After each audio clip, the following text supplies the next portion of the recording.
Fluid calculation তুমি কি করে করবে বাচ্চাদের, সেটার জন্য বলা হয় রুল হচ্ছে 4-2-1 ফর ফার্স্ট 1 to 10 কেজি, মানে up to 10 KG actually KG বাচ্চার জন্য কি করবে তুমি বডি ওয়েট ইন্টু 4 তত ml per hour ঠিক আছে। আর নেক্সট 10 কেজির জন্য 10 to 20 কেজি। এখানে যেটা বুঝতে হবে যে প্লাস হবে, যতগুলো আমি ওজন বাড়বে যেমন যেমন এটা তো থাকবেই আমার বেসিক, যখন 10 কেজির বিয়ন্ডে আমি যাব তখন ওটা তো প্লাস করতে হবে আমাকে, তাহলে সেটা হবে body weight into 2 ml per hour, তারপরে 20 থেকে বিয়ন্ড আর কি। এটা প্লাসটা যেটা বললেন স্যার বুঝতে পারলাম না, এই উপর কাটে যেটা 4 দিয়েছেন বুঝিয়ে দিচ্ছে তো, অ্যাপ্লিকেশন হবে, এটা থিওরি হচ্ছে তো, এরপরে অ্যাপ্লিকেশন হবে যে বিয়ন্ড 20 কেজি তখন হবে বডি ওয়েট ইন্টু আবার ওটিতে এই যে 4-2-1 ফর্মুলা। এবার হচ্ছে এটা প্র্যাকটিক্যাল ইমপ্লিকেশন হবে, এইটা হচ্ছে এত ml per hour। এবার হচ্ছে ওই যে বললাম যেমন 12 কেজি, তাহলে ফার্স্ট 10 এর জন্য তোমাকে 4 দিয়ে গুণ করতে হবে, নেক্সট 2 এর জন্য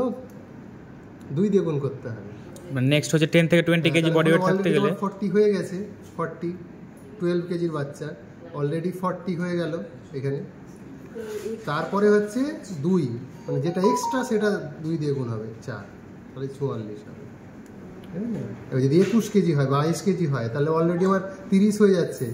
কারণ এখানে কত বডি ওয়েট কত ধরলাম, মানে বডি ওয়েট মানে এটা কত ধরলাম, মানে আমিও ভুলে যাচ্ছি মাঝে মাঝে। নেক্সট 10 কেজি, তার মানে 10 কেজির জন্য 2, তাহলে 20 কত চলে এলো 20 কেজি ধরেছেন তো 40 হয়েছে। হ্যাঁ তো হ্যাঁ 40, এটা 40 এটা 20 60 হয়ে গেল, ঠিক আছে 60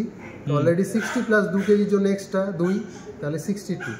ঠিক আছে 62 এরকম হবে জিনিসটা। 62 যেটা হচ্ছে আপনার স্যার এটা হচ্ছে এর জন্য ওই যেটা লাস্টে আপনার 20 কেজি বেশি থাকলে ওই তো তোমাকে জিনিসটা এইভাবে তো আসতে হবে যে প্রথম 10 কেজির জন্য বডি ওয়েট ইন্টু 4, এবার 10 কেজি যত বেশি হবে, ধরো 20 এর মধ্যে থাকলো যত হবে ততটা এটার সাথে অ্যাড হবে, মানে এটা 40 হয়ে গেল অলরেডি 10 পর্যন্ত, তারপরে যেটা হবে 2 কেজি 4 কেজি 5 কেজি যেটা হবে সেটা এক্সট্রা যেটা হলো সেটা অ্যাড করতে হবে, প্লাস করে দিতে হবে। এবার যদি ওই জন্য বললাম যে এটা তো এবার 20 পর্যন্ত আমার তাহলে কত হয়ে গেল 60 হয়ে গেল অলরেডি, মানে এটা মনে মনে হয়ে যাবে যে 20 পর্যন্ত কেজি মানে 60 ml per hour হবে, ঠিক আছে। এবার যখন আমি 22 দিচ্ছি 25 মানে 5 কেজির জন্য আবার এক্সট্রা, তো 5 কেজিটা কোথা থেকে পাবো, এই যে 5 গুণ করে দেবো 1, এই বডি ওয়েট কোথায় গেলো, হ্যাঁ 5 কেজি ওই এক্সট্রা বডি ওয়েট বলতে ওই এক্সট্রা বডি ওয়েটটা, তো এটা হচ্ছে এক্সট্রা বডি ওয়েট হচ্ছে 5, তাহলে 5 25 তাহলে 65 হয়ে যাবে, নিচেরটা 1 তাই তো, এটা ফিক্স আর বডি ওয়েট বলতে এটা হচ্ছে প্রথম 10 কেজি, বডি ওয়েট মানে প্রথম 10 কেজির মধ্যে যে ভ্যালুটা, এক্সট্রা যে 10 কেজির বিয়ন্ডে যে এক্সট্রা 20 কেজির বিয়ন্ডে যে এক্সট্রা, এটা 24 কেজি চলে গেল ওই দিকে যেতে হবে। বুঝতে পেরেছো?